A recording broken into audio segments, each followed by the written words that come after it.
அந்த 1 இயர் வாரிஸ் நான் நடிக்கும்போது, அவரோட கான்டாக்ட், அவரோட டிசிப்ளின், அவரோட வே ஆஃப் ரெஸ்பெக்டிங் பீப்பிள், அவரோட பேஷன் ஃபார் வொர்க் இதெல்லாம் எனக்கு ரொம்ப பெரிய பாதிப்பு ஏற்பட்டுச்சு.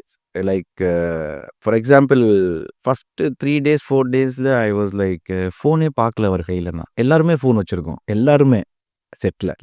அவர் மட்டும் அப்ப நான் ஒரு வாட்டி ஐ ஆஸ்க்ட் ஹிம், "அண்ணா என்னண்ணா ஃபோனே இல்ல உங்களுக்கு? ஃபோன் கீன் ஃபோன் வந்தா எடுத்துட்டு வந்து குடுப்பாங்கடா." இவ்வளோதான். தென் ஹி செட், "இல்ல எனக்கு ஒரு விஷயம் புரியல.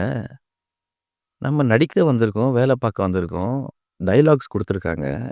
அதுல ஃபோக்கஸ் அதுல கான்சன்ட்ரேட் பண்ணணுமா? இல்ல ஃபோன வச்சுக்கிட்டு நோண்டிக்கிட்டே இருக்காங்க. What is right in this?" இல்ல அதான் கரெக்ட். நான் ஃபோன எடுக்காம I started leaving the phone behind. அவர் சொல்றது அவ்ளோ கரெக்ட்டான விஷயம். நீ ஏதோ ஒண்ண பார்த்துட்டு இருப்ப. அது உன்ன டீவியேட் பண்ணும். இல்ல ஒரு ஃபோன் கால் வரும். அவன் யாரோ ஏதோ சொல்லுவாங்க. உன் டீவியேஷன், உன் கான்சன்ட்ரேஷன் எல்லாமே வேற எங்கேயோ போகும். You are doing a job. You are paid.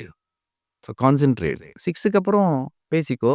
அப்ப அதான் சொன்னான்ல, நான் இந்த இன்டர்வல் பிரேக்ல முக்கியமான கால் இருந்தா அங்க பேசிப்பேன்டா. அதான் பிரேக் குடுக்குறாங்க.